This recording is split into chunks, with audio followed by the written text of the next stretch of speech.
4th Annual Healthcare Leaders Forum. Today, throughout the day, the rounds of session, we delve into various issues, opportunities and challenges in the area of healthcare.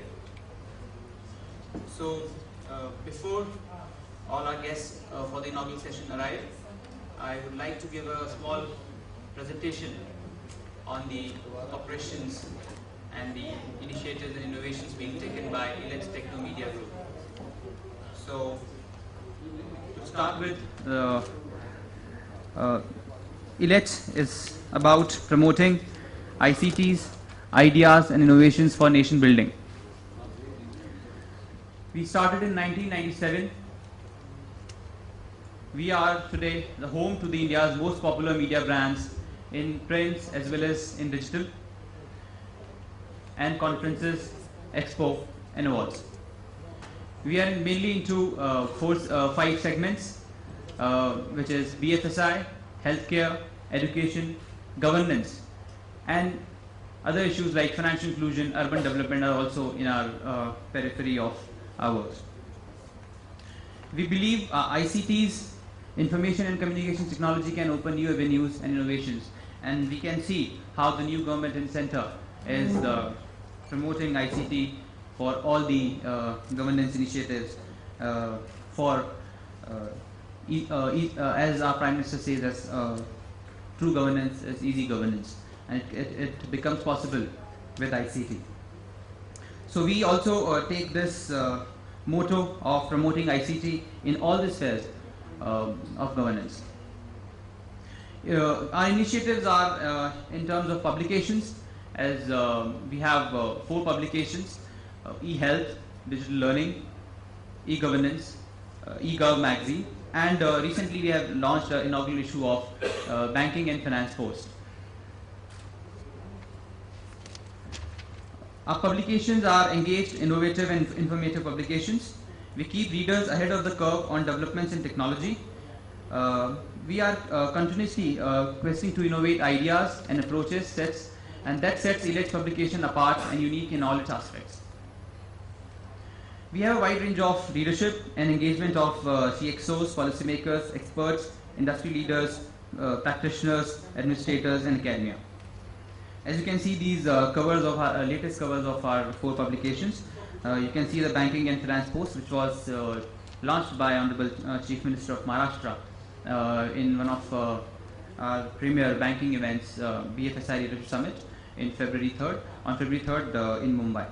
And we recently covered the journey of Mr. Ram Sevak Sharma, IT Man of the Year. And we keep doing surveys, we keep doing rankings in our digital learning magazine, which is basically on ICT in education. And as you are aware of e-health magazine, it is a cover of 10th anniversary of e-health. Knowledge portals, we have online portals also. Who's who in the technology ecosystem disseminate their ideas and innovations through ILET's portals. We engage thinkers, innovators, politicians, bureaucrats, and all those thought leaders, all those decision makers who impact governance, who impact healthcare, who impact digital learning, banking, and various governance aspects in the country. We also are into a mobile mode. Our online portals, our magazines, all are available on mobile.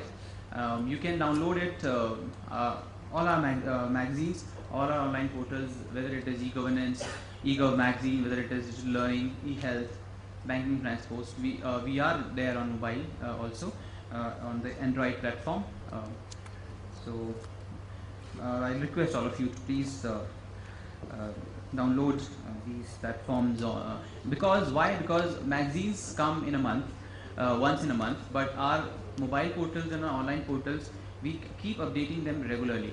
Our reporters, they keep going to field, we keep meeting these people on the daily basis, and we keep updating the information live in our mobile portals and online portals. In the same way, we come up with weekly e-newsletters. These e-newsletters are a gist of main stories, main news pieces throughout the week. and we just collect them in the form of videos, in the form of online stories, and also in the form of all the new things which are being done in that week. We put all these news pieces in one newsletter, and we send it to thousands and thousands of our readers. We have a database of thousands of readers, active readers, which we keep updating on daily basis. So I request all of you to subscribe to our e-newsletters from our websites. As I said, we have knowledge portals, eGov, digital learning, eHealth, banking, transport, and we have a portal eLex TV, where we highlights, where we put all our videos, all conference videos, all our video interviews which we take on daily basis. You can find these videos over our eLex TV knowledge portal. The link is provided here, and you can take from our reception also all these information. Landmark summits, we do a lot of summits, as you are all aware, and these are landmark summits with a visionary approach and well-defined sessions. We provide unique opportunity to engage with the broad range of stakeholders. Stakeholders discuss latest trends, business models, and emerging technologies, and we try to bring change through our summits, and also we try to catalyze the partnerships at various levels, the networking of key people in those sectors. These are some of our key summits. As you can see, the photo of the Prime Minister Narendra Modi, then Chief Minister of Gujarat, and we did a E-India, one of the largest ICT summits, and most probably the largest IT summit in India, which we did with Gujarat government in 2011, with the premier leadership of Honorable Chief Minister then, Mr. Narendra Modi. We do World Education Summit. It is one of India's and biggest summits on education, and one of most valuable summits around the world in education. This is the photo of when Mr. APJ Abdul Kalam inaugurated it. And likewise, we have these. We keep doing these summits at national and international level. These are some pictures of our international summits, which we do. Like we do E-Asia. These are summits we have done in Bangladesh, Singapore, Thailand, Sri Lanka, and the government of those countries are our partners in these summits. As you can see, this postage stamp. It was released by government of Bangladesh on the name of E-Asia, which is a brand. So it was released by Honorable Prime Minister then, Srimati Sheikh Hasina, and the occasion was 40th year of independence of Bangladesh.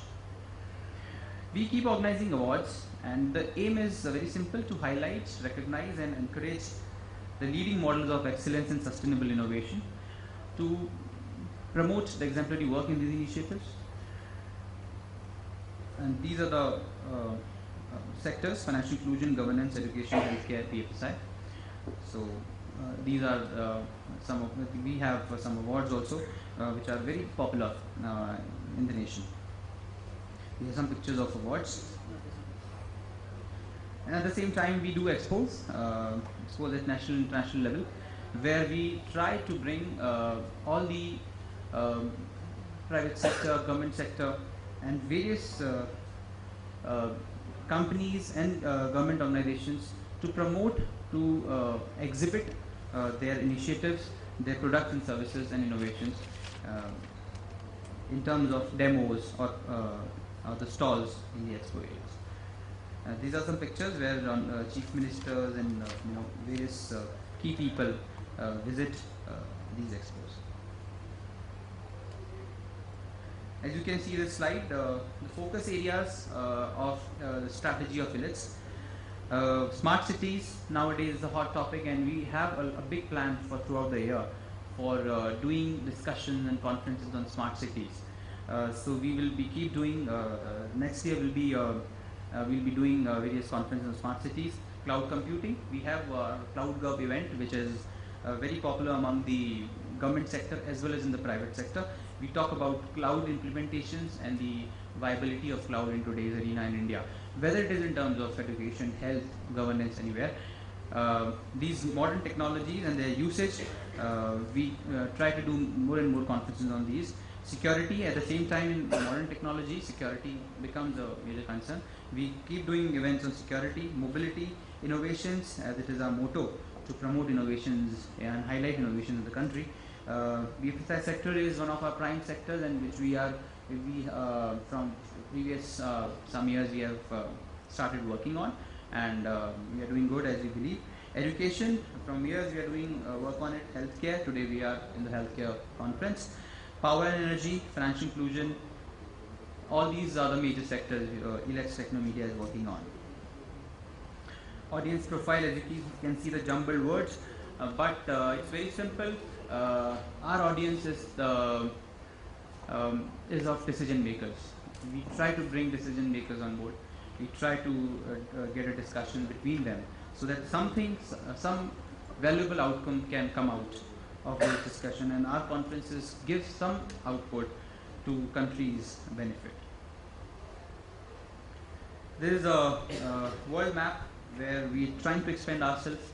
So you can see a lot of our positioning in India, and besides also at some places like China, Geneva, Tunisia, Bangkok, Kuala Lumpur, Sri Lanka. One of our product, I4D, Information for Development, it is very much spread in the outside India, and we keep doing events in India as well as outside the country. A few international partners we have, as you can see, the likes of World Health Education, United Nations Development Program, and various international organizations also participate with us in our events or in our publications. They keep associating themselves with us. Few government partners, we have partnered with so many state governments in our various state-specific events, and also various ministries of Government of India, various organizations of Government of India. So these are some of the organizations like health departments of various governments, education departments, and IT departments very much, and also various specific organizations like Aadhaar, Passport Seva. They are very much regular in association with our organization, and we keep innovating in our events, in our publications, in our stories, as per the ideas we share with these organizations. So we have few corporate partners also. These are some of them: Vodafone, CA Technologies, ECMA, Accenture. So these are some of these are not. There are a lot of more corporate partners we have in our kitty. These are some of them. Few corporate partners. Some more names you can see. More names. Few PSU partners. I'll not rather use the word few here, because we keep meeting PSUs on regular basis. We keep discussing with PSUs a lot of their issues. At times, when there was a time where PSUs were like termed as an obstacle to development, when we talk about privatization, but we still see the importance of PSUs in this country, and we keep doing events also with PSUs. We have one of the important summit, PSU Summit. This is the annual summit we do. Along with it, PSUs are part of all of our, most of our governance summits in our events. So you can see these PSUs as our partners. Few banking partners. These are some banking partners. We keep associating with them in our events. NABARD and some payment, various organizations are our partners in our events. Our upcoming events are, I would like you to please give attention to it, because these are some of our upcoming events which we have planned yet. E-India, which we are doing in Goa in 22nd, from 22nd to 22nd and 23rd of May. It will be the annual. It is an annual event, and it will be the 11th version of this annual event, and that we are doing with Government of Goa. They are the host of it, host partners, and we will be organizing it with them. And it will be a national event, including decision makers from health, from education, and from governance, banking, all the sectors. they will be participating here. Then we will have our Education Investment Summit also in May in New Delhi. We have our Financial Inclusion Payment Summit in Bhopal this time, which is also our annual summit, which we are doing with Government of Bhopal. We are doing a Smart City Summit, as I said earlier.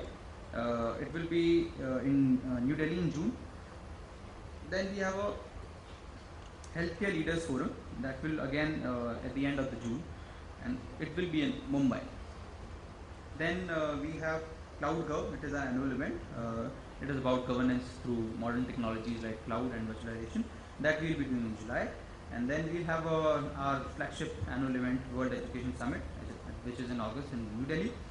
And then, as I talked about, the importance of PSU, which we always keep in our one of our mottos to, these commercial government units should be promoted, and the challenges and the opportunities in these organizations should come out.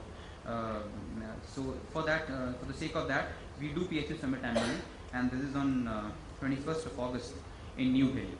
And then Financial Inclusion Summit again in September.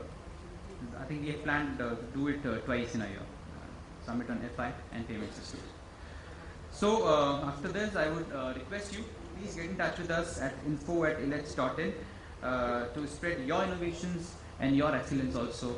So our association will, I think, bring good fruits to the industry. Thank you. Thank you very much.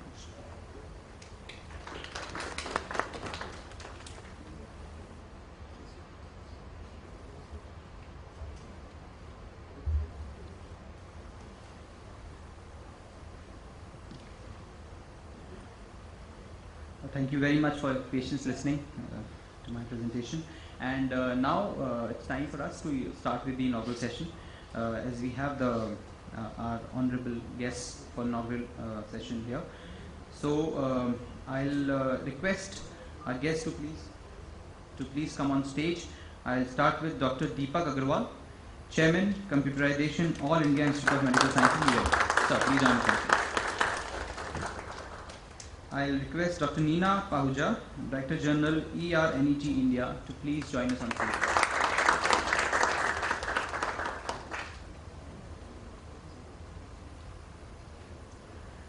I also invite Mr. Vivek Singh, Technical Principal, ThoughtWorks.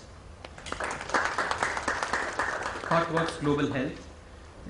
ThoughtWorks is our presenting partner for this event. Dr. Jagdish Prasad, the Director General, Health Ministry, he is joining us at around 10:30 in the inaugural session. And Mr. N.V. Dhal will be here by 11 o'clock, so he will be joining us in the second session as the Parliament session is going on. So he will join us after that. So second session he will be there. So so now I request Dr. Deepak Agarwal to please address the audience. A round of applause.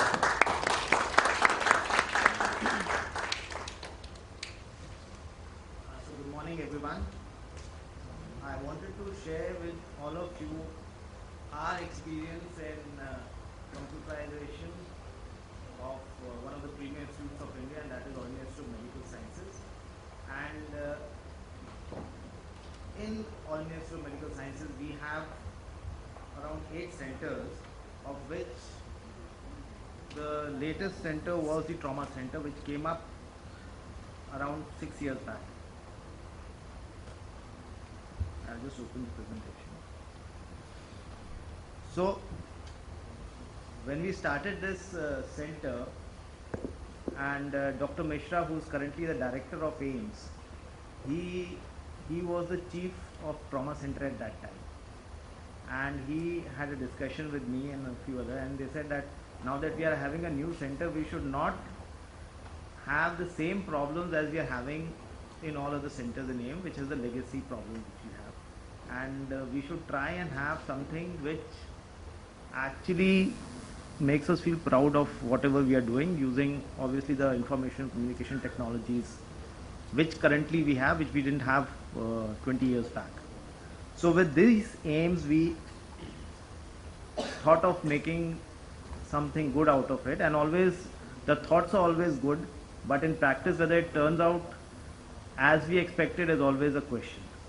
And this was a newspaper report around a year back, and this was the headlines, in Times of India, saying that the public sector hospitals themselves were on life support. And it's a fact. All over India, if you look at the state of public sector, why people would first want to go to a private hospital despite not having any money is simply because the government hospitals are not living up to the expectations.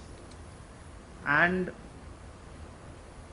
I think they trust only a few hospitals, of which AIIMS is one of them, and that is the reason AIIMS is totally overburdened with the patients coming from all four corners of the country. And that is why when we started this project, we thought that we should have something which can be replicated all across India. So the primary objective for our use of ICT was, and this was the most important thing, to improve the transparency and accountability in the functioning of the public sector hospitals, which obviously could be scaled to a national level. The other objectives were to improve the patient satisfaction in two key areas, which were the emergency department, the casualty as we still call it, and the OPD or the clinics, because these are the faces of the hospital everywhere. And so we wanted to concentrate on these two areas. And third is, AIIMS is again at a unique place where right from the poorest person in India to the Prime Minister of India come into the same place, into the same ward, and it says so much of a dichotomy that you have to cater to both expectations. So it is a very unique model. I don't think anywhere else in the world we have that. And so people have very, very different expectations from educated bureaucratic people to the poor patients. And so we wanted to cater to both segments, and that is why we decided that we have to improve the online content and services offered to those who are educated enough to use those services. So we started with few strategies, as I would call it, and these are the ones I'm going to talk about in the next 4-5 slides. One is the call center. Now call center, I think we have heard of call centers for Vodafone, Airtel, but nobody has a call center for a hospital, especially for a government hospital anywhere in India. And I think even in the world, hospitals don't have call centers. And this was an experiment we did, again with the backing from the top, that we said we'll open a call center through tender, and this was based in Noida. And I'll tell you how it empowers the common person as soon as a person comes into the emergency department. Because we have a electronic medical record, registration is electronic, the data is transferred in real time to the call center, and they are supposed to give a call to that patient within 30 minutes and speak in Hindi saying that welcome to trauma center, and this is we just want to make sure everything is fine. In case there is a issue, please let us know. That is all. You can imagine how much it empowers the poor patient, the person who has no clue, because when we come into an emergency, we don't know anything about the hospital. So at least they have a kind of a plank in which they can latch on to, question, do everything. And this itself improves the image of the hospital to an extent which was never thought of. And another reason for using this call center is that once they phone up this patient, they verify the phone number, because everything is now based on the phone number. We've done a study, almost 100% of our patients or their families have a phone. So then we use this call center to actually phone up the patients repeatedly to book their appointments, do everything. And why is that? Because India, we all know, runs on missed call. People would rather not pay even 1 rupee to make a call. That's the level of poverty which we are disconnected with in actual places. So we have mandated that this call center will phone up every patient and not the vice versa. So the call center phones up, fixes appointments, and when the patient comes on the day to the OPD or the clinic, on the evening of that day, the call center will again phone up and ask whether you have been seen by the doctor and when has he called you next.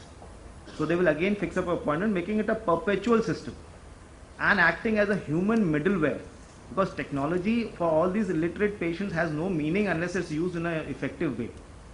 So this call center acts as a bridge between illiterate patients and whatever EMR and HIS and whatever you might call is there in the system. The second thing we did was that we put on the web a lot of things like the waiting times. When you come into the hospital, how long does it take to get a CT scan, X-ray done, seen by a doctor?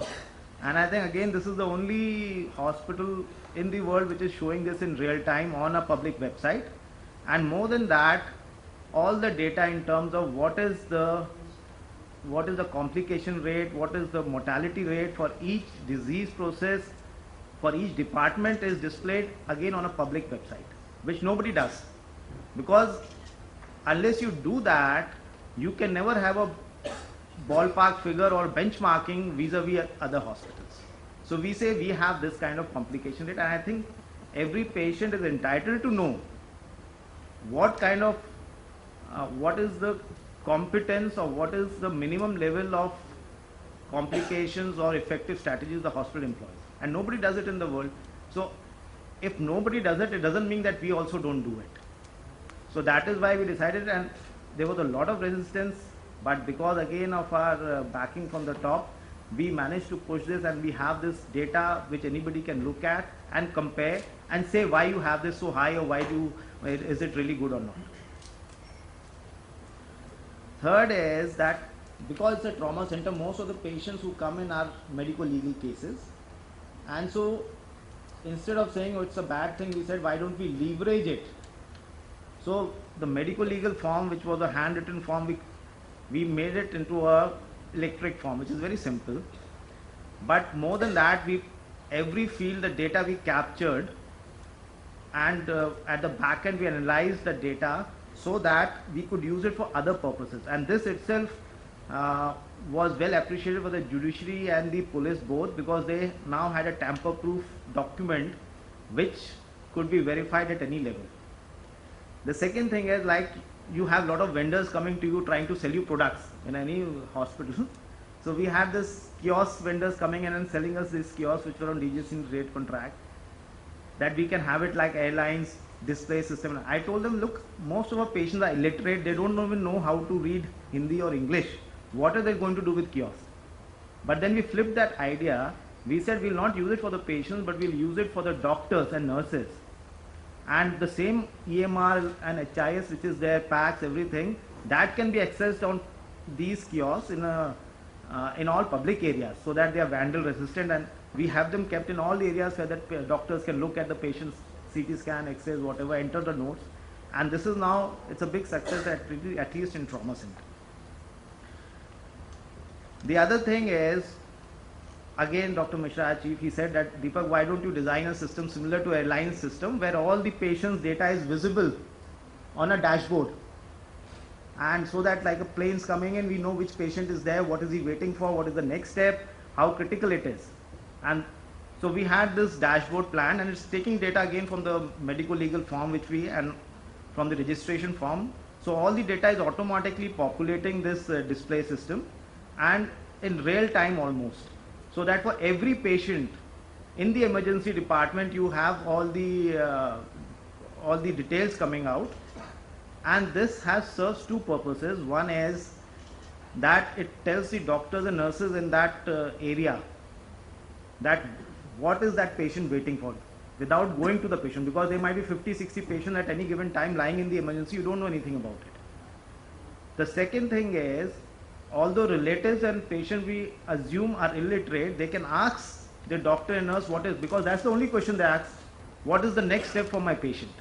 So anybody can look at the dashboard and tell them that this is the next step, you are waiting for this. Instead of saying, because everybody is busy, they say, don't ask me, I don't know anything. You go and ask your concerned doctor.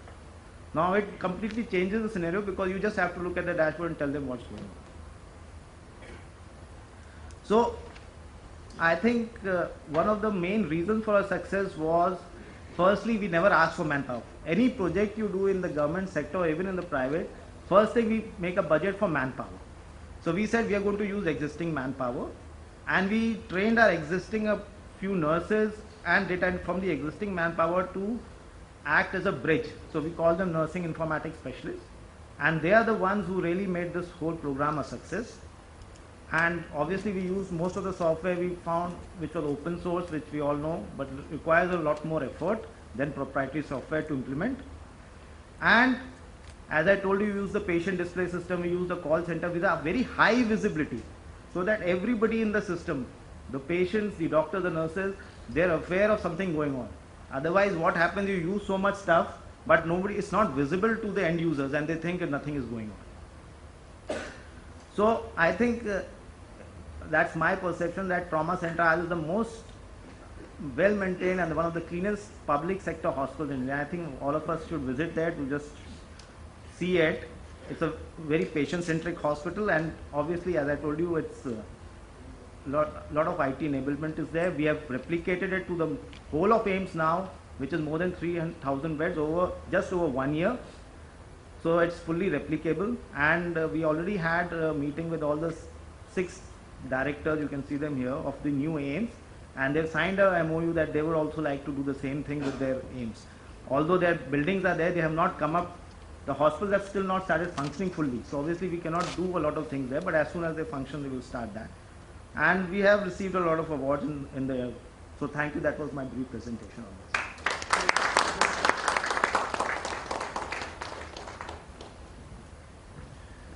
Thank you very much, Dr. Agarwal, for sharing very key information with us, sort of technology initiatives going on in AIIMS, whether in terms for facilitating transparency or in terms of providing better technology, better infrastructure for AIIMS. Thank you very much. And we all, I think we have Director General with us here now. He's joining us, Dr. Jagdish Prasad. He's joining us in the next 2 minutes. I've got the information. So before that, I request Dr. Neena Pahuja, Director General, EARNet India, to please share her thoughts. And I apologize for pronouncing it wrong earlier. So I request ma'am to please address the audience. Okay. Okay. So it's a great pleasure to have Dr. Jagdish Prasad, Director General, Health Services, Ministry of Health and Family Welfare, Government of India, with us. We welcome you, sir. I request all of you to please welcome sir with a round of applause. Okay. So I request ma'am to please.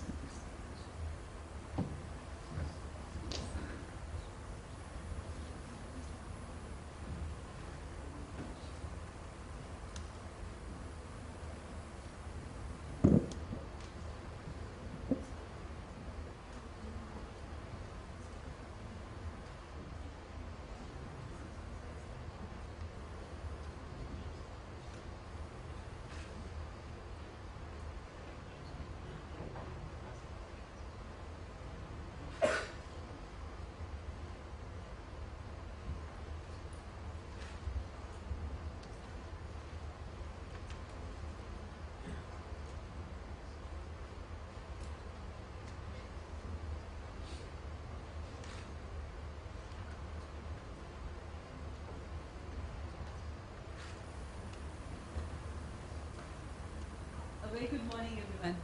Very familiar faces, and I've spoken to this audience a couple of times earlier also. I thought of choosing a very different topic today.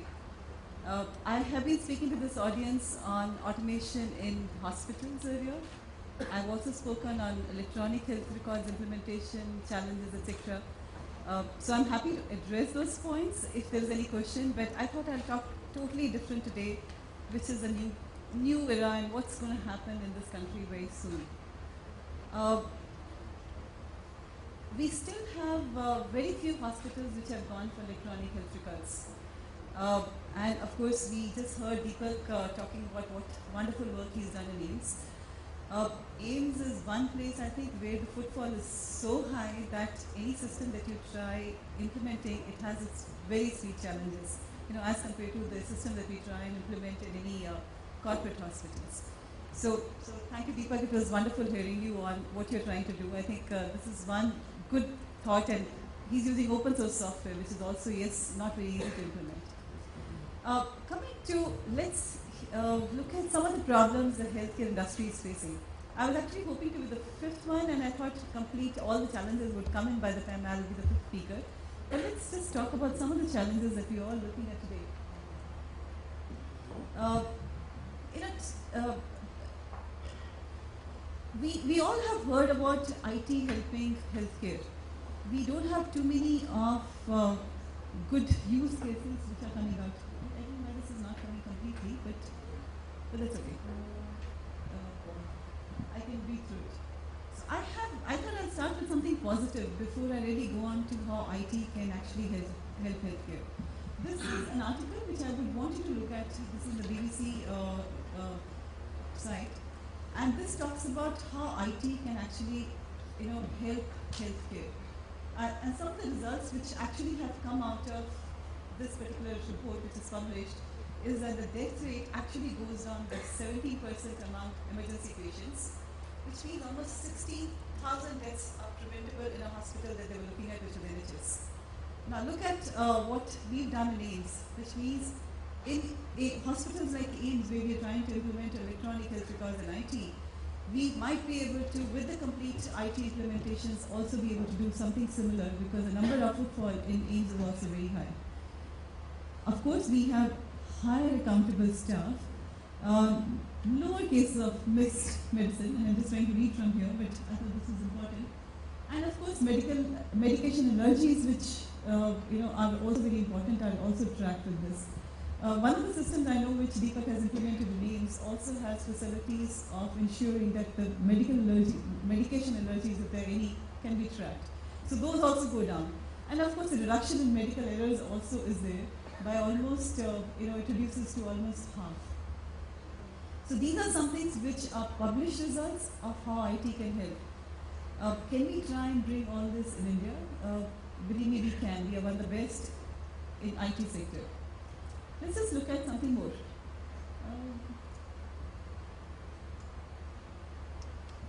We always talk about, not enough doctors in India. Believe me, this is also a problem everywhere. This is not an India-centric problem. I think in India, at least, we are talking about opening a large number of medical colleges and others to take care of the doctors. But looking at the statistics, we have actually 1.4 doctors per 1,000 population, which is less than this actually. So it's, I think, around 0.8. I think you'll be able to give me the exact statistics. We have, I think, 0.6 to 0.8 doctors per 1,000 population, which is really, really low. Can we create some systems? Can technology help in actually increasing the numbers? Believe me, even if we have AIMS or any other number of medical colleges, we possibly will not be able to grow this ratio in the coming 10 years to 15 years. So are we going to live in this country where the number of doctors remains below 1 for another 10 years? I think we as team have to think of some alternatives to actually improve this ratio. More. This is the statistics I have from the web, so I hope it's correct. This is almost a couple of months old statistics. Patient to hospital bed ratio in a country is 0.9. You have to excuse me for if the statistics is not 100% correct, but that's the numbers that I have. Again, very low. Can IT help? Can we create beds without really creating hospitals? If you actually go to all the hospitals, there are some patients who actually can be admitted at home and given the care at home. Can we look at extended maybe beds at home where we can actually take care of our patients? We already have such similar cases, I think, in Delhi and some metros. We're already seeing something like home care facilities which are coming in. But what's missing today there is, can we electronically transfer the data of patient on a real-time basis to some place where it can be analyzed? Let's go further. Is the patient taking the right drug? Very important thing.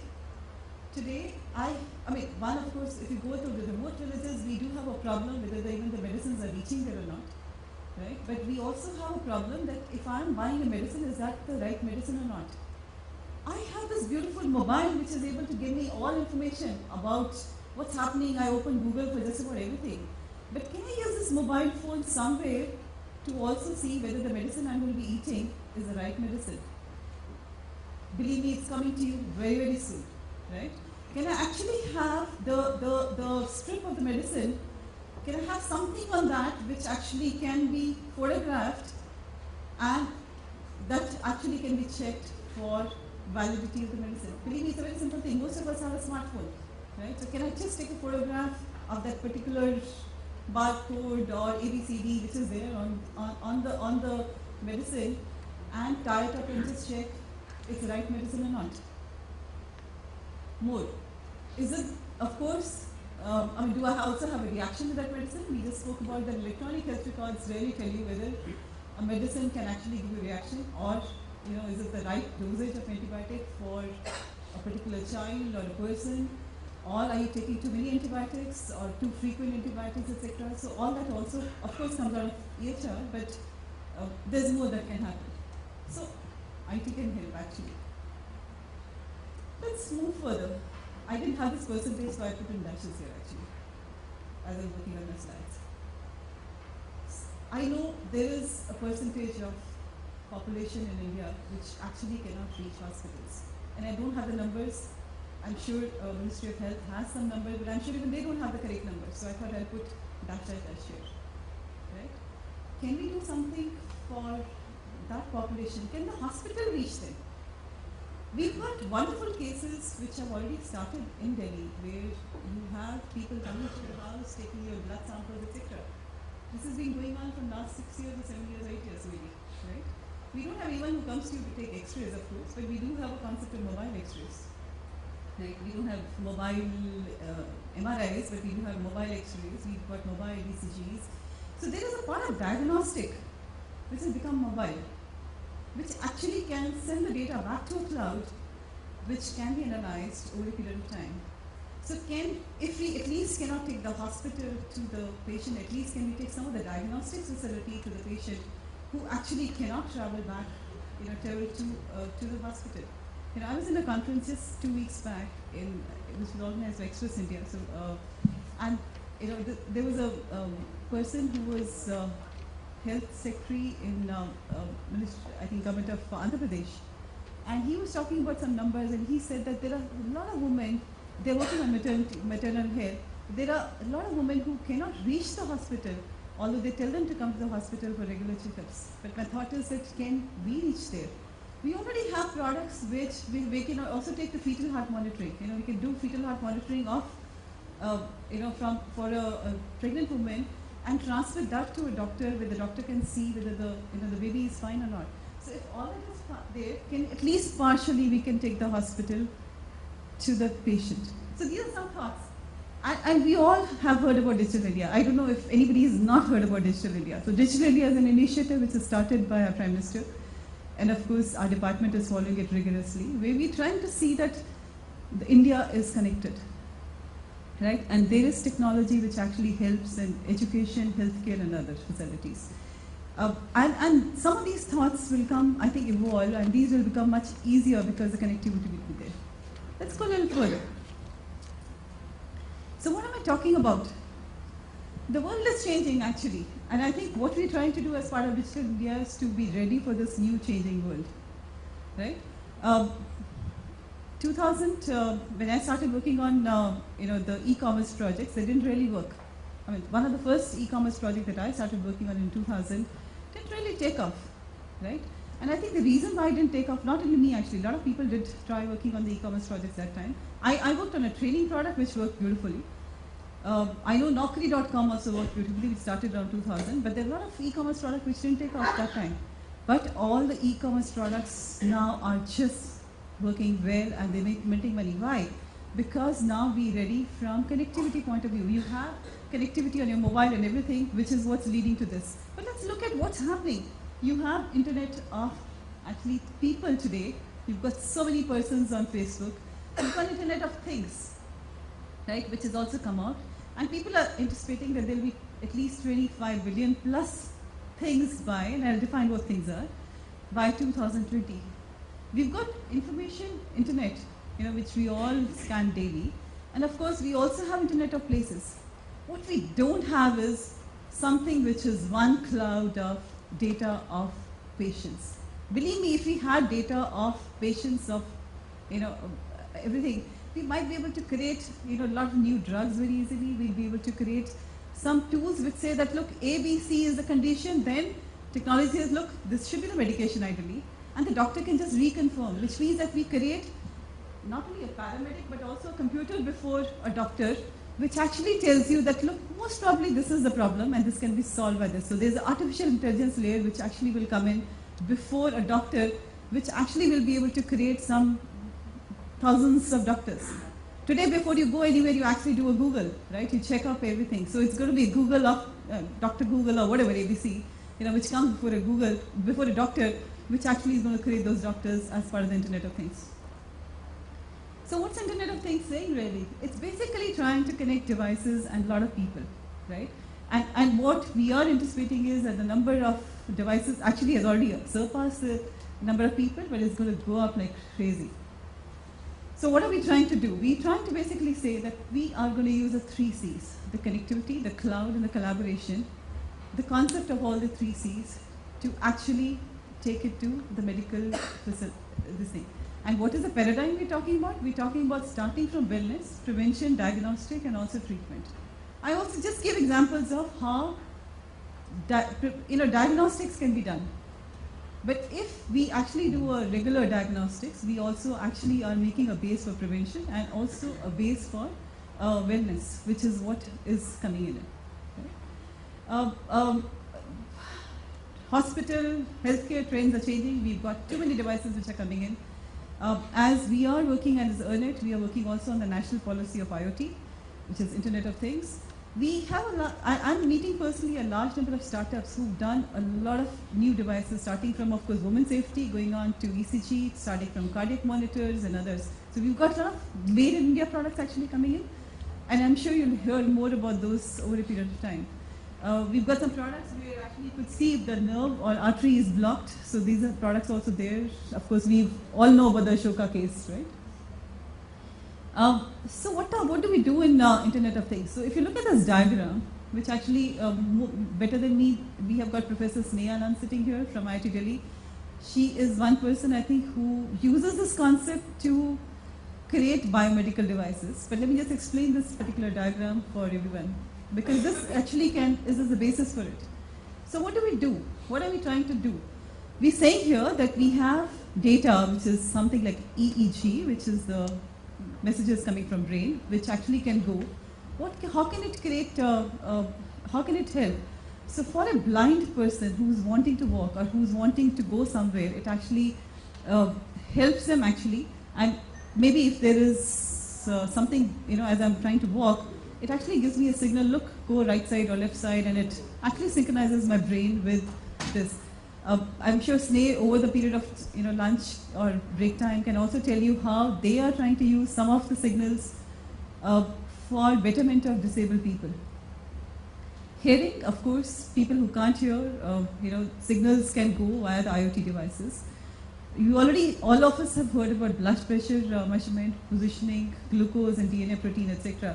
So there is a large amount that can be done if we are able to sense all this data and come up with biomedical devices. And believe me, I'm not the right person with Sneh sitting here. I think she is a better person to talk about these kind of devices because she's been heading the biomedical department.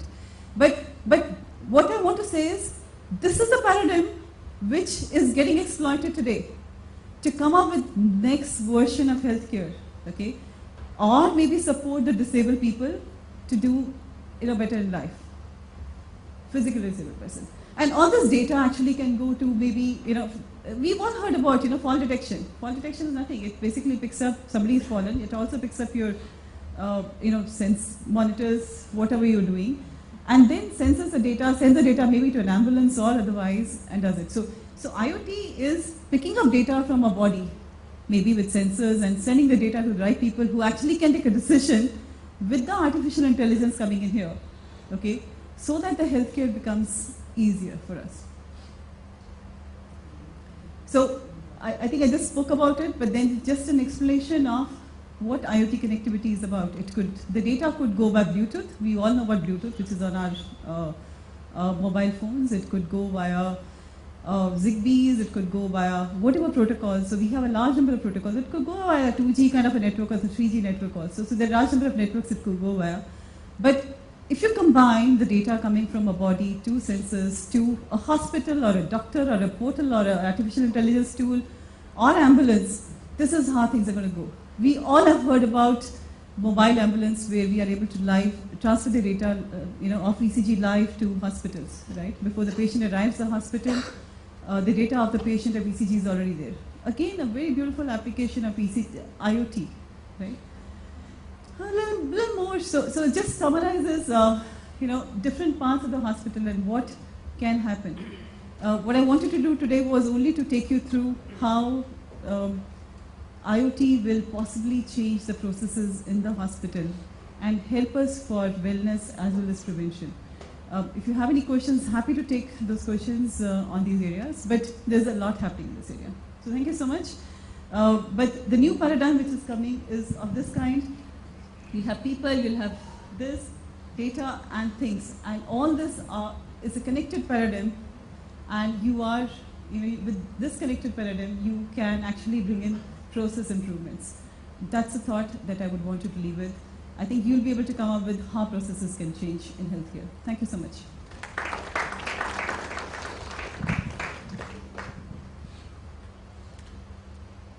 Thank you very much, ma'am.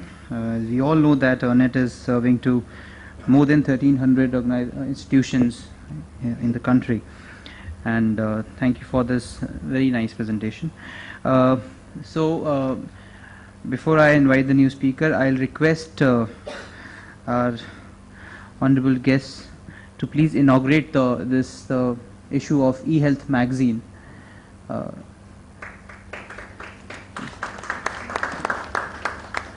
Dr. Jagdish Prasad, Director General Health Services, Ministry of Health and Family Welfare, is with us.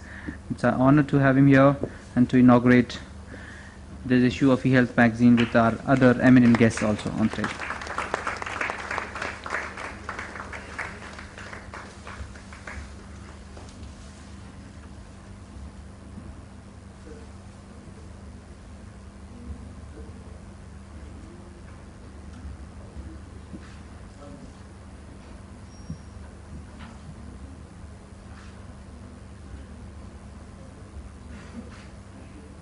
Thank you very much, sir.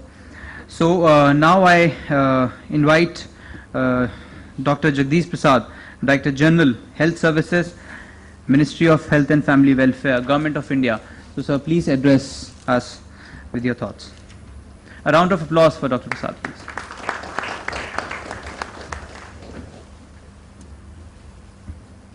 Good morning.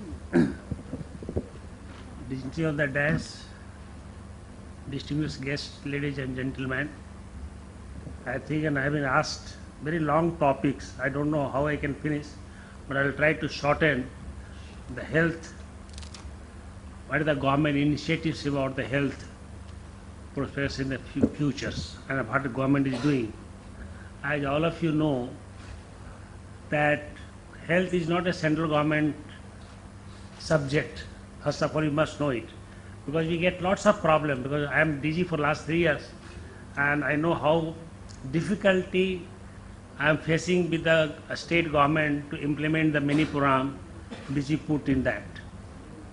So first of all, you should know. The second thing which I want to tell you, that we have a lots of things, Government of India has lots of things to do. As the madam was telling just now, that we have a number of the doctors less.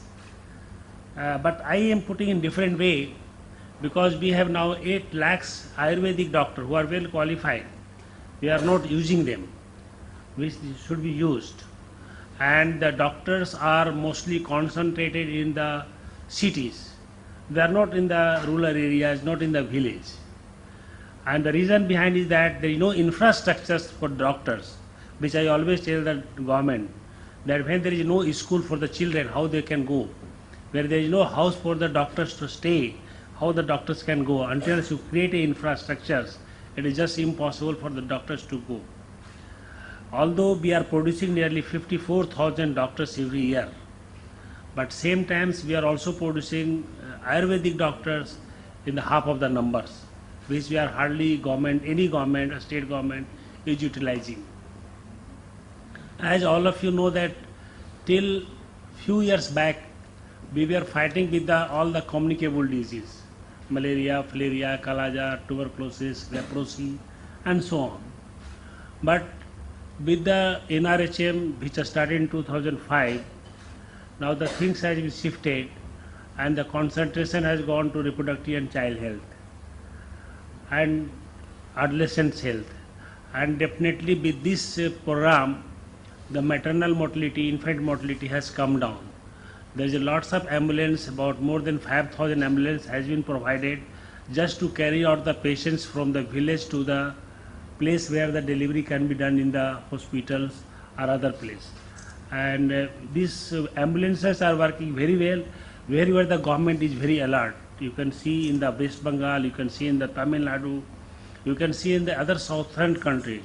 It is not a very good thing happening in the northern, but if you go to the southern states, it is happening in very good way. And especially I am telling you Tamil Nadu, which has utilizing very well, and the maternal mortality rate has tremendously come down. If you see the maternal mortality, infant mortality of Tamil Nadu and Kerala, it is better than Switzerland. So we are not able to achieve because some states, like 9 states like UP, Bihar, Odisha, Uttarakhand, Madhya Pradesh, Chhattisgarh, Rajasthan, these are the states which we are facing, the graph is coming down. Now we are just now thinking at the moment, we were concentrating on the ASA.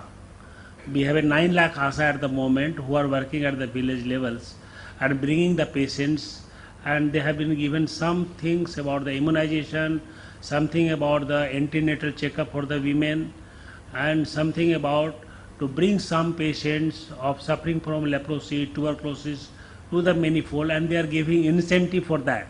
That if any patient they bring, any leprosy patient they bring to the hospitals, they will be paid 250 rupees per patient. And if they get the treatment, to hold treatment, they will given 400 rupees. So this type of initiatives which Government of India has taken. Now I think if I go in detail, it is a long way to go, but I will tell you in brief that now we are trying to concentrate on the secondary care of the hospitals, and with that concept now the Government of India has given the aid to nearly 200 crores for the 58 districts, wherever the district hospitals are there, to upgrade to the medical college. And there is some criteria. So this is the one thing which they have done. The second thing that we are trying to upgrade the district hospital at least for few diseases like pediatrics, general surgery, general medicines, endocrinology, endocrinology especially the diabetic, and the treatment chemotherapy which can be given at cancer at the district levels. So these are the few things which we want to create the district hospitals, and we are trying to now shift the money to the increasing the secondary care levels more, so that the people can get the treatment in the district and not to run to the tertiary cares. Now in today's dates, as you are here for the e-medicines and e-health cares, and recently the health ministry has put up health portal systems which anybody can go and see, and any information you want about the health, this portal has been launched already and put on the websites. You go to the Ministry of Health and Family Welfare and health portal, any information you want to know about any, whether it is a layman or any medical people, can get that information. Even the researchers who are doing some research, this has been recently been put up. Now definitely there is a great use of electronic media in today in healthcare, because at the moment we are the largest country, 1.2 billion, and in 2025 it is going to be 1.4 billion population of the country. So definitely the health system require health care. The cost of the business of the healthcare is going to go up. At the moment, if you say if you take privates, which is contributing about 70%, the 30% only come from the government setups.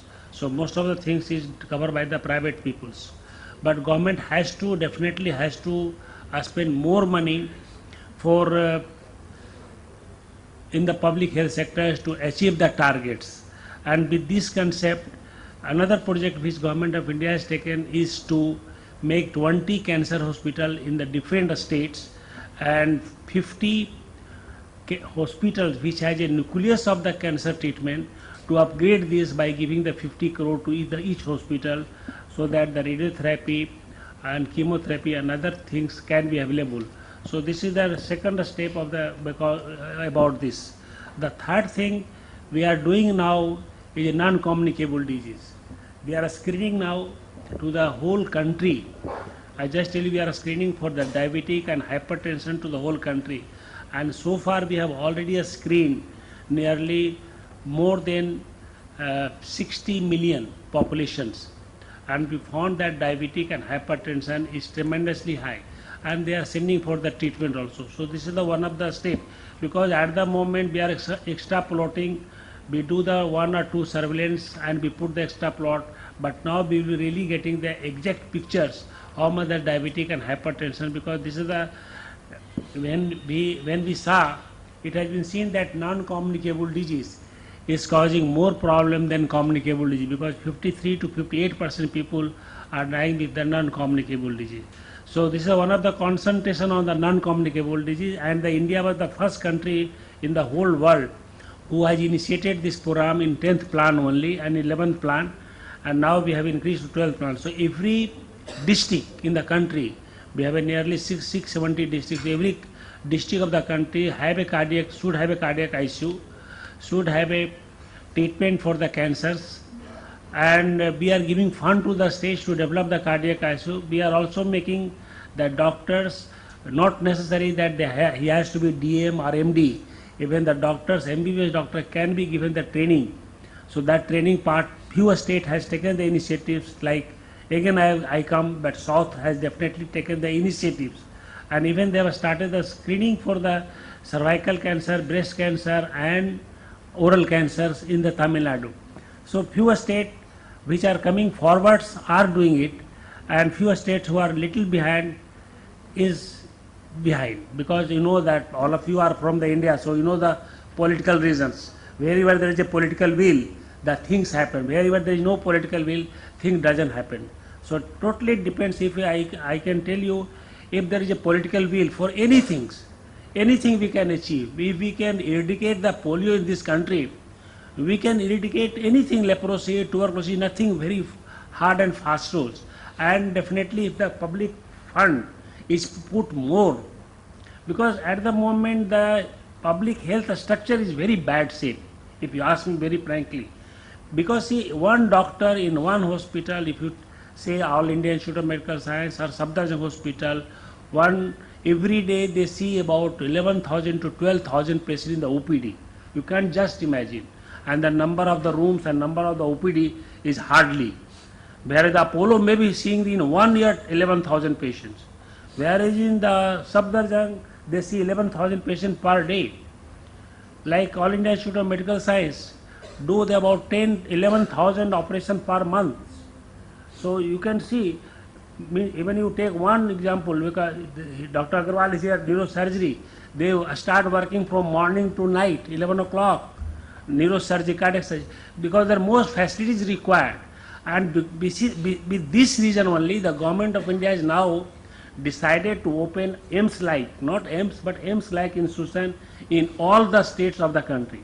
And we have already started the 6 AIIMS at the Patna, Bhubaneswar, then Raipur, Bhopal and Jodhpur. So this already has started, and now we are going to put one more in the 6 more this year, and be the due course of the time, so that the patients don't have to come all the way for Delhi to getting the super specialized treatment. Because at the moment anything happening in these states, people rush to Delhi or rush to the Bombay.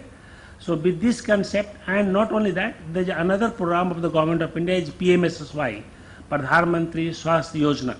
Under that, the government is paying 120 up to 120 crores to every medical college who can upgrade their specialty to treat the tertiary care patients in their medical college, and they don't have to come up. So this includes the equipment and building constructions for the state. Now it is the state who has to take it, and so far we have already covered nearly 38 medical colleges in the country, and we are going to cover few more in 12th plans. So these are the few initiatives which has been taken by the government, but still the state has to come forward. The politicians who are heading the state has to concentrate on the health, because this the health is a totally neglected subject. Totally, the state who has taken the initiation, the everything, maternal mortality, infant mortality, even mortality by the other diseases is much less, but the state who hasn't taken the initiation, it is high, and because of that our the status in the whole world goes down because of the fewer states. This is the one of the biggest problem which we are facing, because we are here as the central government to facilitate their things, but ultimately it is who they have to do that. If they don't do it, it is very difficult. We find very difficult to implement one program. I am just giving one example, like, see, for leprosy, we told that every district you appoint one consultant. We are giving you money. They don't appoint. We insist, please appoint them. Please appoint every block level one health worker who can search the leprosy patient and get them treatment. They don't appoint.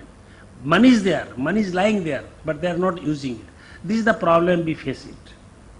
So there are lots of problems. So ultimately we have to, all of us have to try to achieve the health goal, because we are such an organized country. If you see, our country is the best in the world.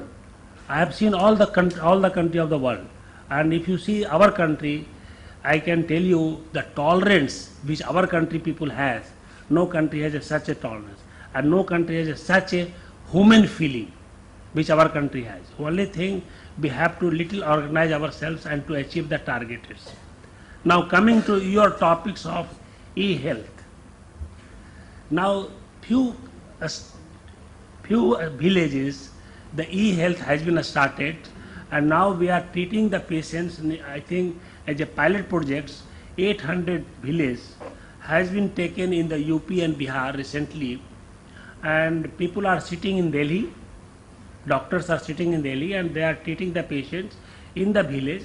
In the village, the people are health worker who ask the patient history and they communicate with the doctors directly, and wherever there is no reach, they are communicating with them.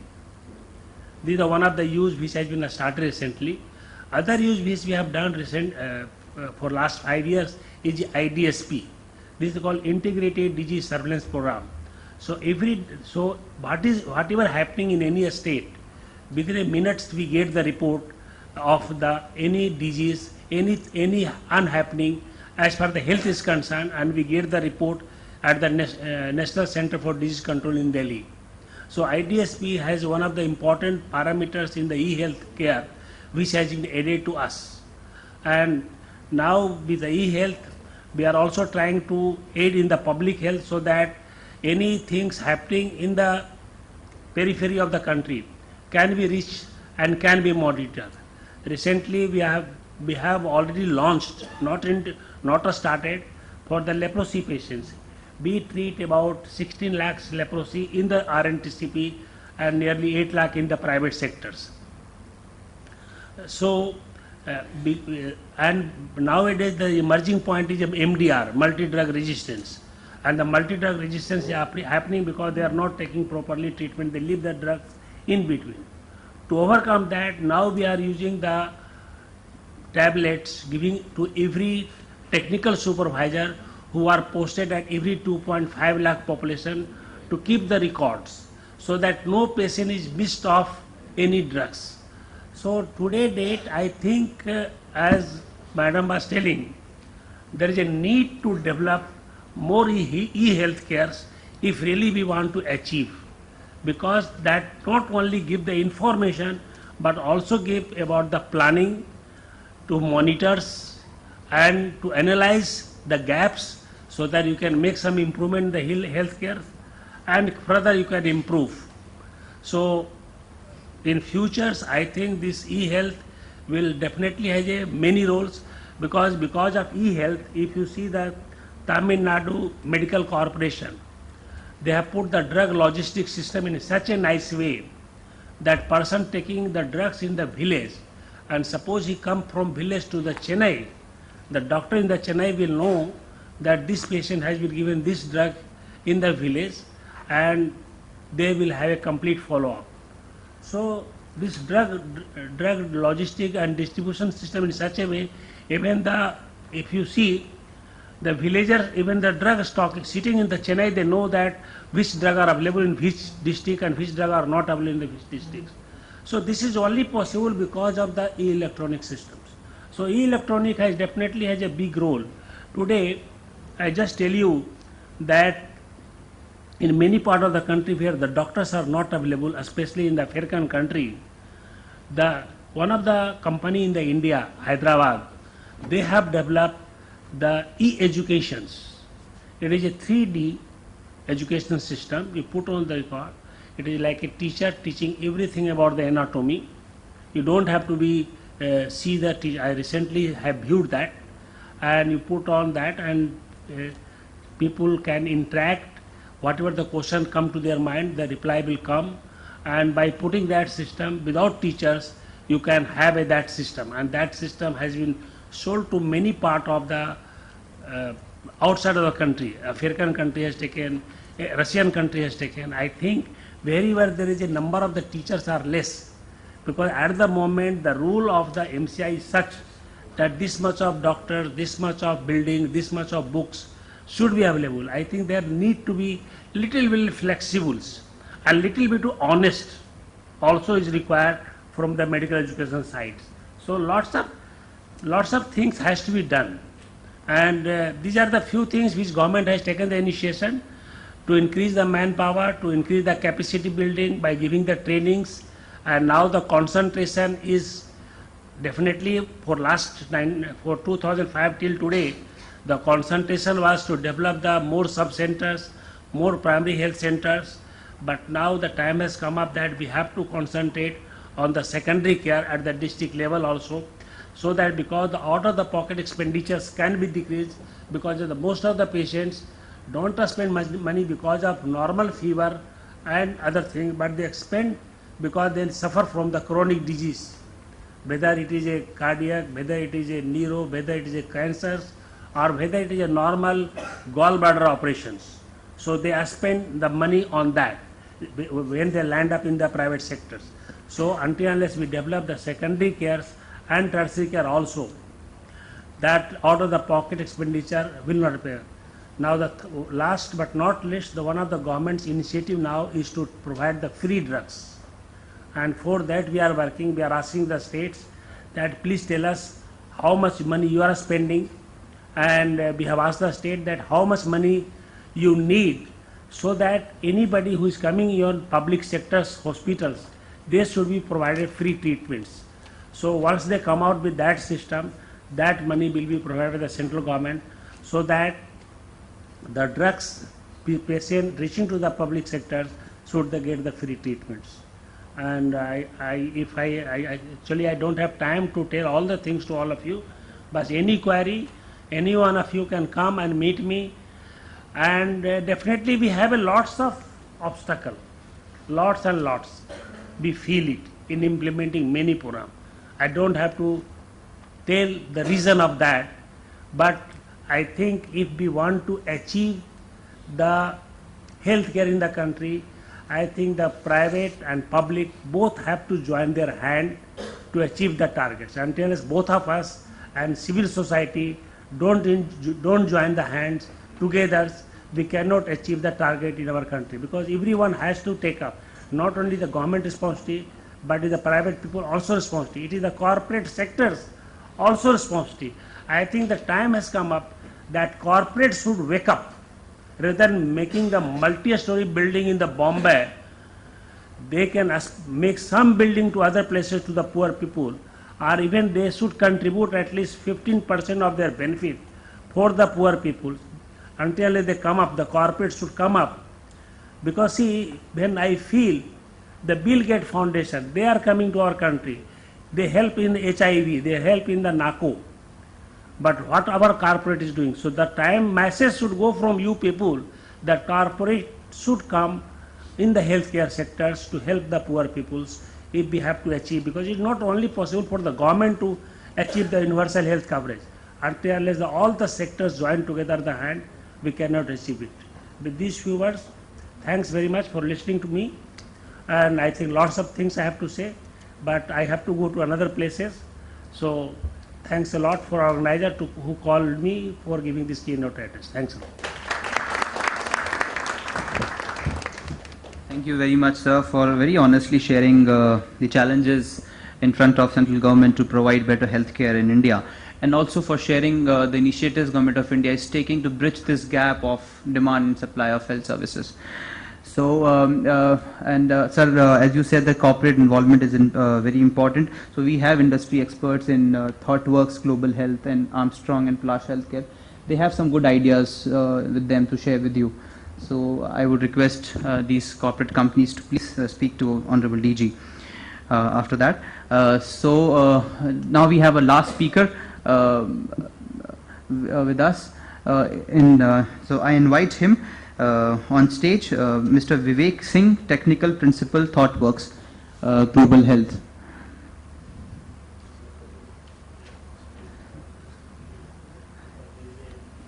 So, okay. Okay, sir. I just would like you to just take a memento with you, and I request Mr. Vivek Singh, Technical Principal, ThoughtWorks, to present a memento to our Honorable Chief Guest of the Day, Dr. Jagdish Prasad.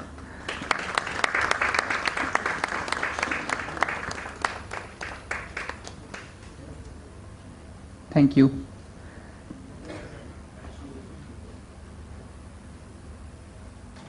Thank you very much, sir. Again, a round of applause for Dr. Prasad, please. Thank you very much, sir. And with that, now I invite Mr. Vivek Singh, Technical Principal, ThoughtWorks, to give an address.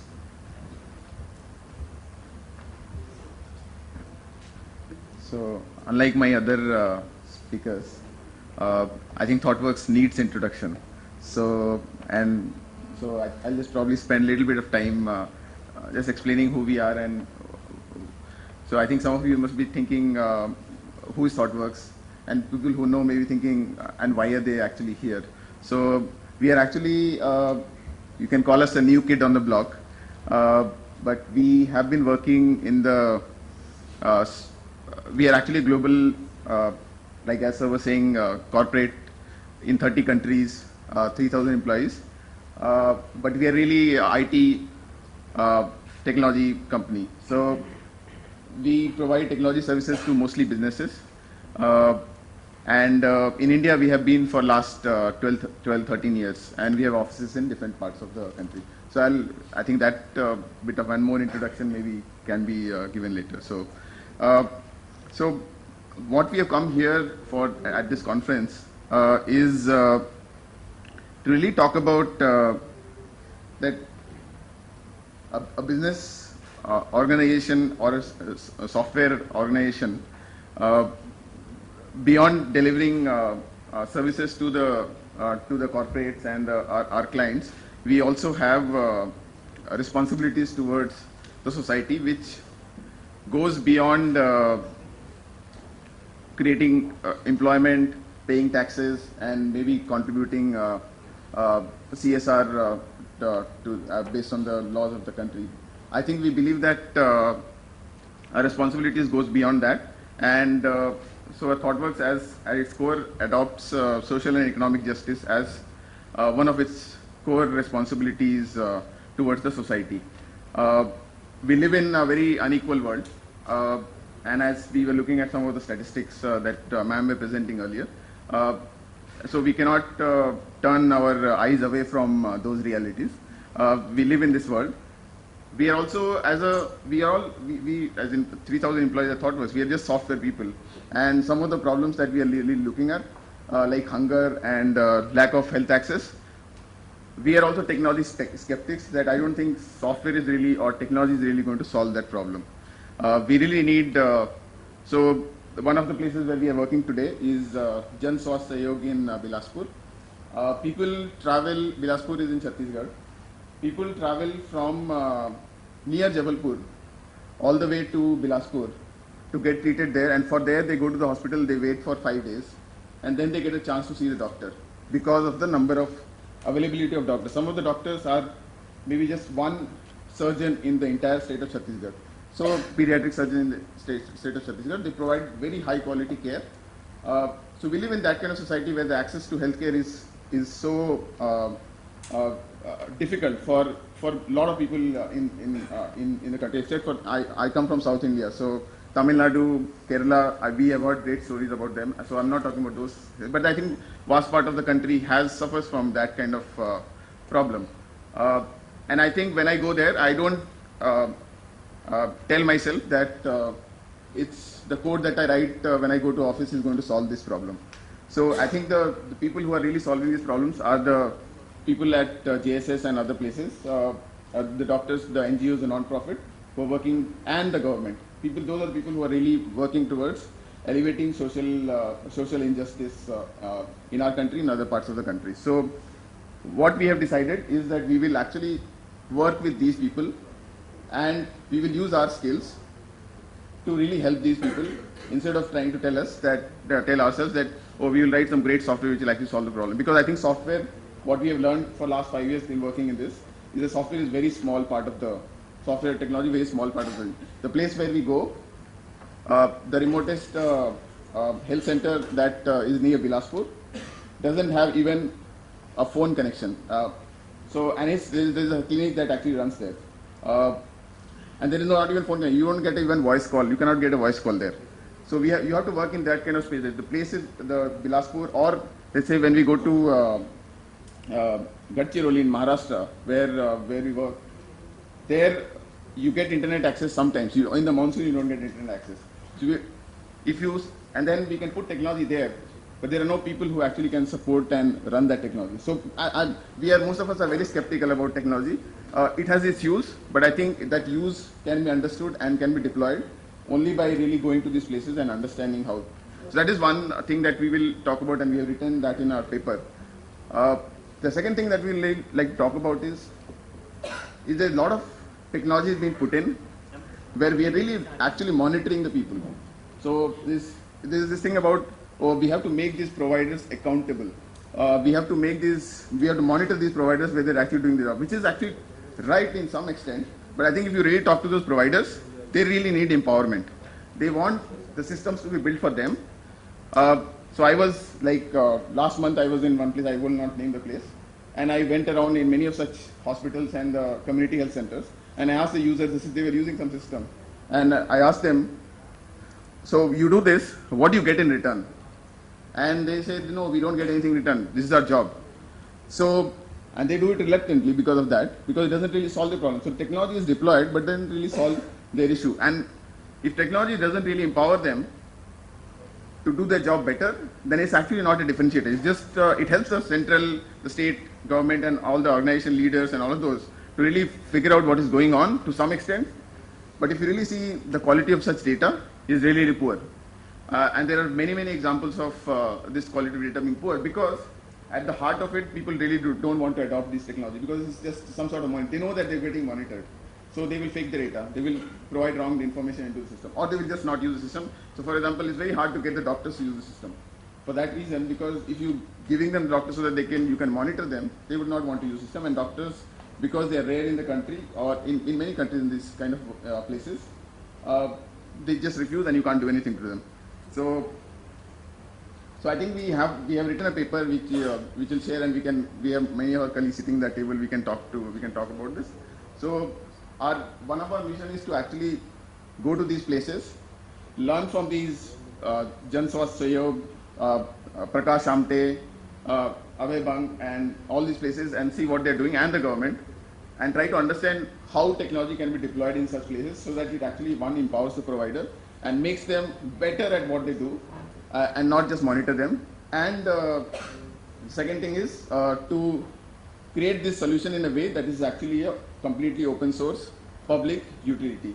We don't want to create proprietary software and just give it to them so that they become dependent on us. We are creating a bunch of suite of public health systems, which range from, as Sir was saying about the shared health record, where somebody in the Tamil Nadu village, from the village comes to the tertiary care or the secondary care hospital, their health record is actually maintained. So we are creating a bunch of software which are all open source. Use not only this, they use open source, they themselves by themselves are open source. So you could use the software, and our goal is to really create such software, and that is one of the contributions we are doing as ThoughtWorks towards what Sir was asking that corporates to come for. Because I think we understand that we know software better, and we feel the other thing we feel is that there is a lot of funds, but there is a huge shortage of skills. So if a technology company makes money and just gives that money, I don't think that's enough.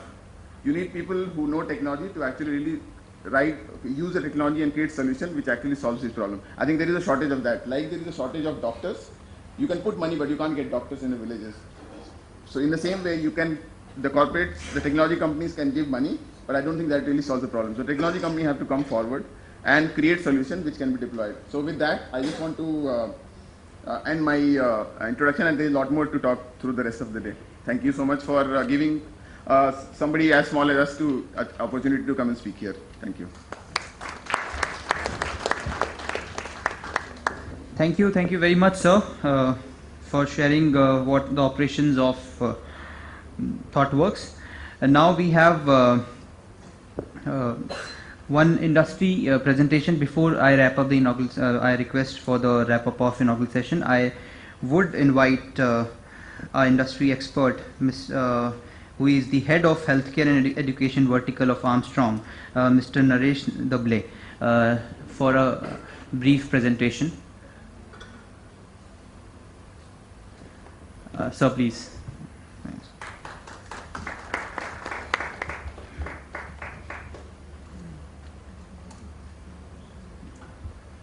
I'm going to speak about sound in education, and I will say this is a blind spot when it comes to Indian healthcare system. And next 15 minutes I feel will be most useful, and I really thank for you being here and gift of your time and attention. I really wanted to touch upon this new subject, which will make everything else we do in healthcare very effective and productive. So this is a presentation. I'll start my presentation with a small summary video which talks about what is the importance of sound in education. This is like 1 minute video on this.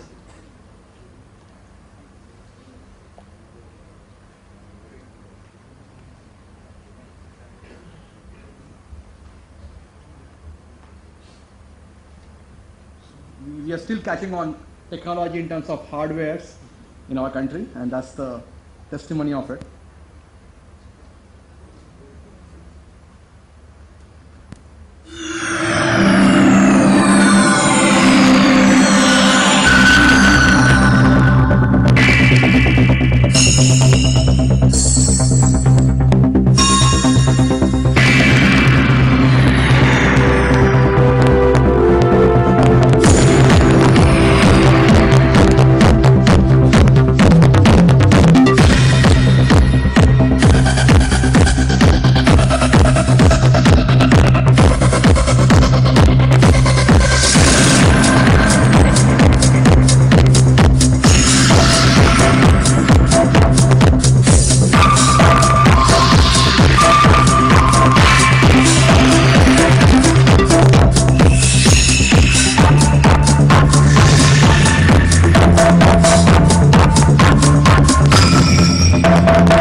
which is 154-year-old company working across the globe in healthcare, education, and office segment.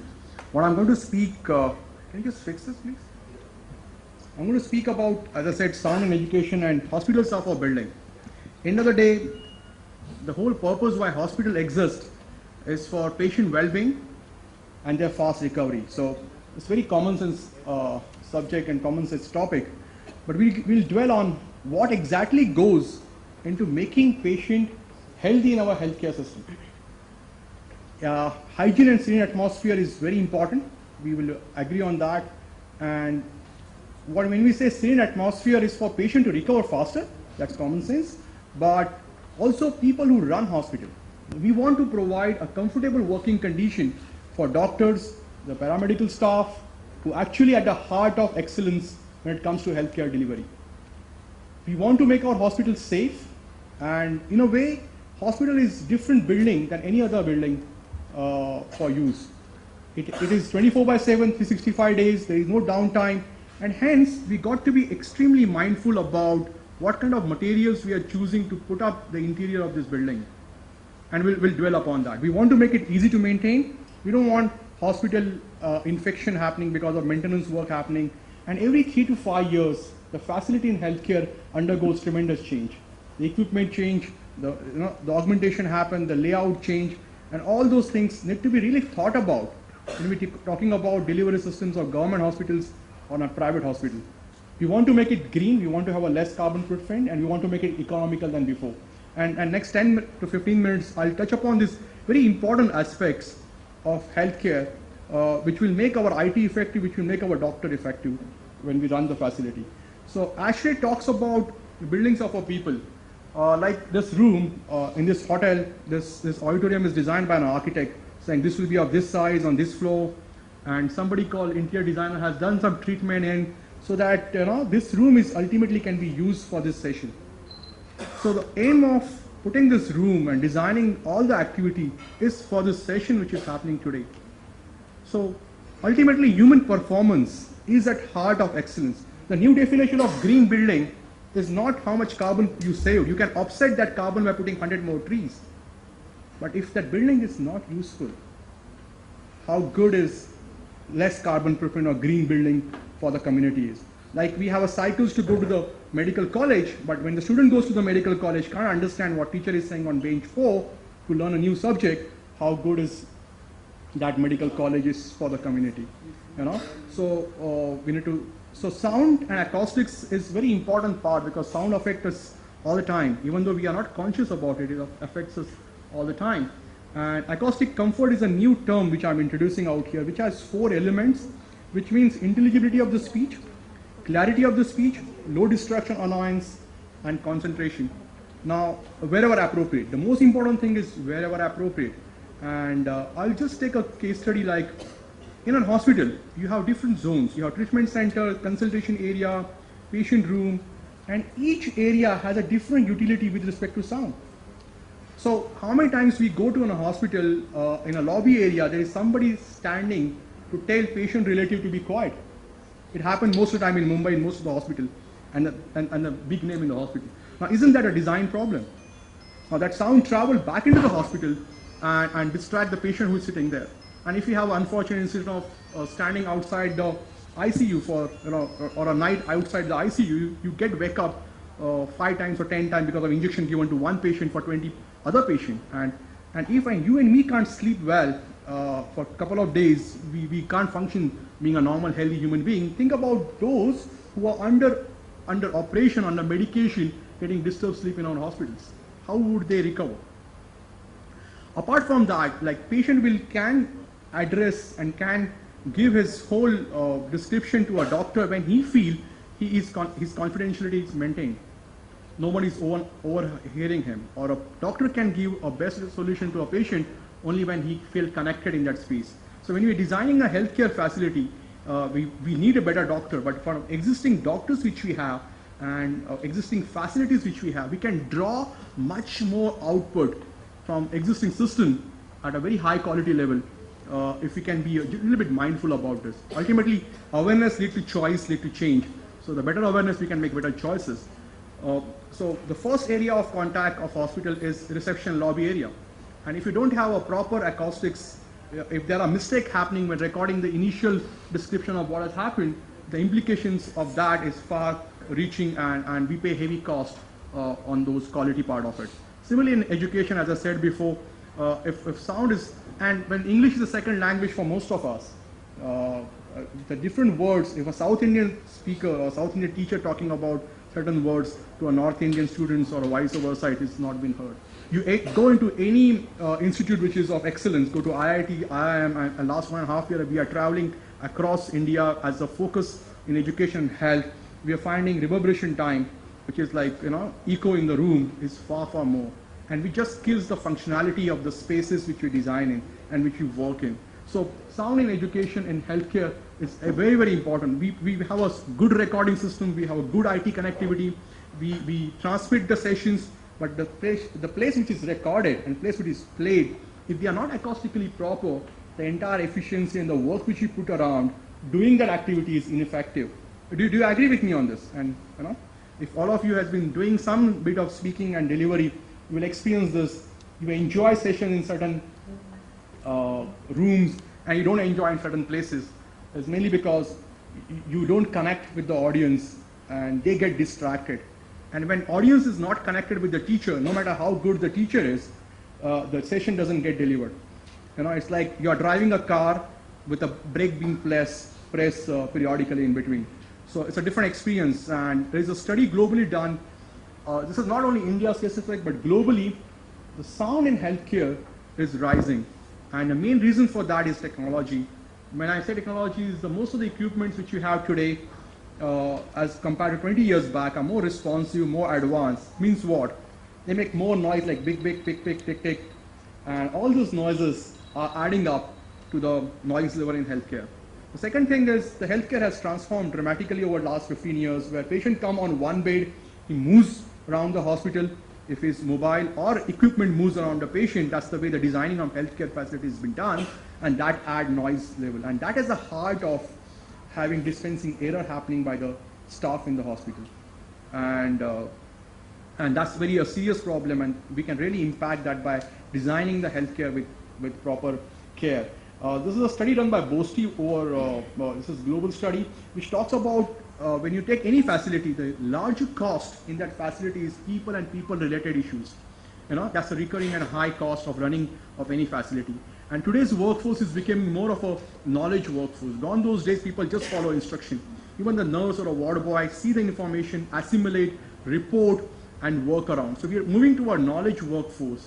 And when we design our facility with focus on a knowledge workforce, with speech privacy, intelligibility as the heart of our designing and our use of facility, what happens is the focus goes up, distraction goes down. As a result of that, stress reduces. And stress is a bigger killer, and because of that, the error reduces. And 10% reduction in the error is big time in any facility, but it's so vital when it comes to healthcare and healthcare facilities. So healing environment in healthcare is at the cusp of safe hospital, patient recovery, and staff effectiveness. These are three factors which actually drives the engine with a lot of velocity. And when we do that, what happens is error goes down, pain reduction happens, sleep improves, the stress gets reduced. And this is a research which is done globally, and we would like to do with some research in India on a similar line with government hospitals. We are working with ESIC, we are working with AIMS, and these are the good things. So depression gets reduced, length of stay reduced. Even for government and private hospitals, we say we have a shortage of beds. If we send our patient faster back home, the two things happen. One thing is the hospital get better name in the society. I recover faster in that. I recovered well in that hospital. And the effectiveness and the profitability of the hospital also goes up in next level. Privacy and confidentiality of the patient improves. Staff effectiveness goes up, and satisfaction of the people who are working that place is enormously more. This is a TED talk I want to share with you. I would request all of you to go, and probably we will email you the TED link also. I want to share a small piece of it which is related to the healthcare in this TED talk.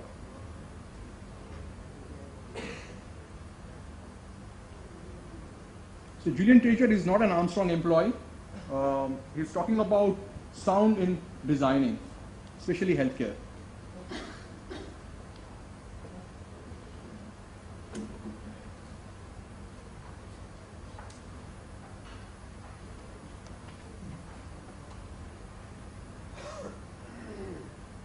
bear with me for this.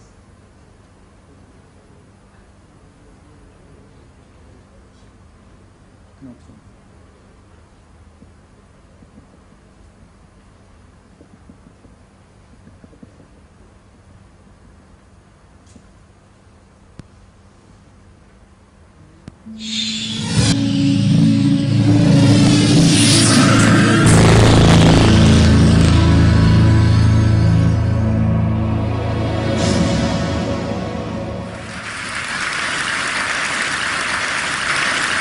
It's time to start designing for our ears. Architects and designers tend to focus exclusively on these. They use these to design with and they design for them, which is why we end up sitting in restaurants that look like this or sound like this, shouting from a foot away to try and be heard by our dinner companion. Or why we get on aeroplanes which cost £200 million with somebody talking through an old-fashioned telephone handset on a cheap stereo system, making us jump out of our skins. We're designing environments that make us crazy. And it's not just our quality of life which suffers, it's our health, our social behavior, and our productivity as well. How does this work? Well, two ways. First of all, ambience. I have a whole TED talk about this. Sound affects us physiologically, psychologically, cognitively, and behaviorally all the time. The sound around us is affecting us even though we're not conscious of it. There's a second way though as well. That's interference. Communication requires sending and receiving. And I have another whole TED talk about the importance of conscious listening. But I can send as well as I like, and you can be brilliant conscious listeners. If the space I'm sending in is not effective, that communication can't happen. Spaces tend to include noise and acoustics. A room like this has acoustics. This one, very good acoustics. Many rooms are not so good. Let me give you some examples from a couple of areas which I think we all care about. Health and education. When I was visiting my terminally ill father in hospital, I was asking myself, how does anybody get well in a place that sounds like this? Hospital sound is getting worse all the time. Noise levels in hospitals have doubled in the last few years. And it affects not just the patients, but also the people working there. I think we would like for dispensing errors to be zero, wouldn't we? And yet, as noise levels go up, so do the errors in dispensing made by the staff in hospitals. Most of all, though, it affects the patients. And that could be you, it could be me. Sleep is absolutely crucial for recovery. It's when we regenerate, when we rebuild our cells. And with threatening noise like this going on, your body, even if you are able to sleep, your body is telling you, I'm under threat. This is dangerous. And the quality of sleep is degraded, and so is our recovery. There are just huge benefits to come from designing for the ears in our healthcare. This is an area I intend to take on this. In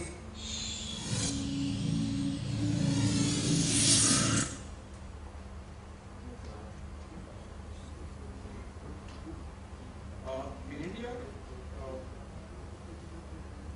we have worked with Ministry of Health, we have worked with Dr. Chandrasekhar, who is ex-chief architect, and the organization called Research Foundation for Hospitals and Health Administration, along with TAPI. This is the first of the healthcare facility guideline which is released in India, which has included acoustics as an important criteria. So TAPI is a global organization which works around codes and standards in healthcare. It works in 6 countries, including Australia and New Zealand and Gulf countries, and been appointed by the ministry for developing guidelines, and these are the guidelines which we are released, where we could also work with them, giving them inputs of global best healthcare practices. And there are a couple of hospitals getting designed. We are working with Mumbai BMC to work on hospital with Shashi Prabhu Architect based on this guideline. We're working with West Bengal, 25 tertiary care hospitals happening there with Shapurji and L&T. We're working with Bhubaneswar government. So state government, we are working with Bangalore. We made a presentation out there. So we are getting engaged with the help of this guideline to get in acoustics as a design criteria, doing it right first time. We also can do retrofitting part of it, and I'll show you a couple of case studies in that respect. So there are products which can get into the different areas which will actually help us achieve all those challenges which we see in healthcare facility. So there are a lot of innovative solutions, and our team present there in 23 locations across India can come and really work with you. We have Aniket and other team members up here. They are there for the full day. They'll spend some time. They can exchange the card and meet you out there. I will speak about one product which is called BioGuard. BioGuard is the ultimate healthcare tile which we have, which is a 40-year-old product, UL Lab certified, globally used in ICUs. Not only provide acoustics, but also provide resistance to bacteria, germ growth in the system. So it improves the quality of the healthcare. So there's a couple of case studies where people like Apollo were using gypsum ceiling across the hospital before, and assuming that's better and good. But gypsum is plain and boring, that's one thing, but that's not the only limitation which you get. It takes a lot of time to do this kind of ceiling. There is no mobility, no flexibility to add on, to modify the thing. Any earthquake happens, the crack comes in, the vibration, the humidity variation, you need to do painting, and every time you do painting kind of work, it's hygiene in the healthcare goes for a toss. More important than the maintenance in the healthcare is very, very important. So Armstrong, there are hospitals like Believer Hospital down south, they have shifted completely from gypsum ceiling to modular ceiling. It makes huge sense when you execute a new project. So there are a host of benefit in a different form, the fire benefit, the accessibility, wet, and we can come and spend time with you really explaining what kind of saving it gives you for your facility for execute the project and to run the facility like that.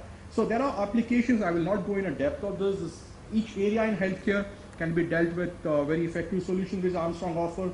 Starting from lobby, this is the Armory Bhubaneswar. They retrofitted the lobby with acoustical treatment on the ceiling and the wall. This is a live example in Bhubaneswar out there. And these are some global examples where some of the products, because we don't want patient to go beyond the lobby area. We don't want 80% of the people to go beyond the lobby area in healthcare. So that's the face of an hospital.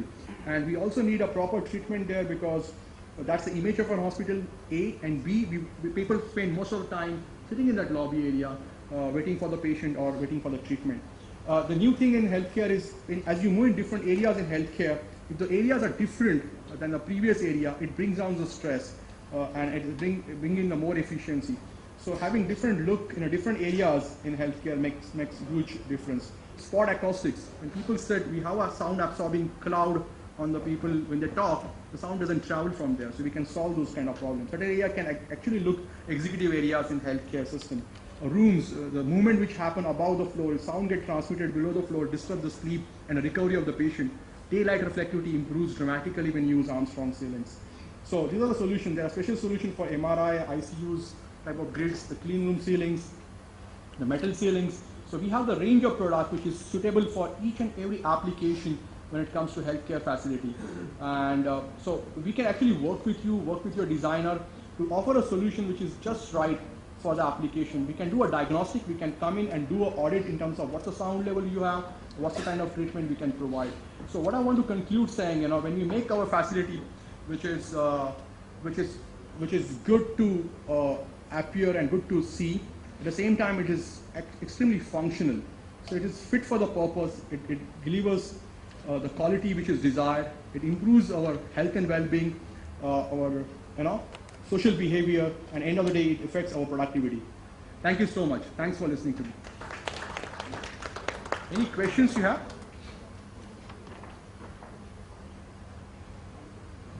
You can connect with us individually. We have team out here. Yeah? One of the biggest factors that causes stress to patients besides sound is cost of care.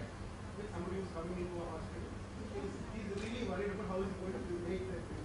I am just curious to know, by doing something like this, how much would be the additional percentage on infrastructure costs that a hospital receiving costs, and what of that will pass on to the patient? Thank you. Thanks for that question. If you really compare a gypsum ceiling or some ceiling which has been used in healthcare vis-a-vis Armstrong acoustical product, for the normal areas there is no cost augmentation. For the ICUs, it may be just 10 to 20 rupees a square feet. So on a per patient, per thing, it's not even in some places. So it's virtually the same cost which we get, but better attention we can pay toward this. Thank you so much.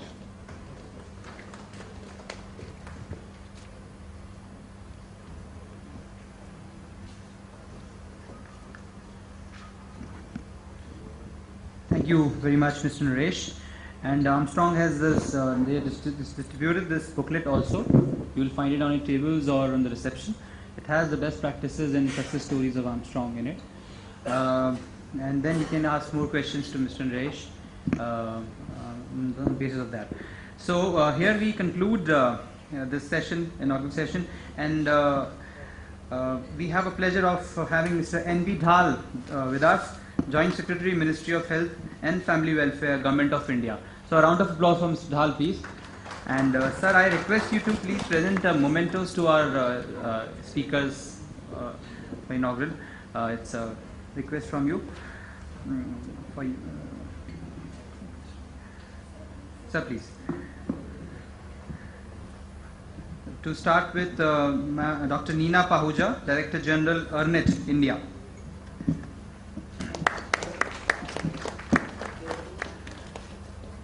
Dr. Deepak Agarwal, Chairman, Computerization, All India Institute of Medical Sciences, New Delhi.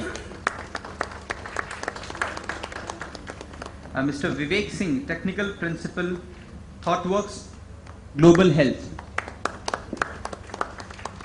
They are, sir, I request you for a group photo with our speakers of the inaugural session, please.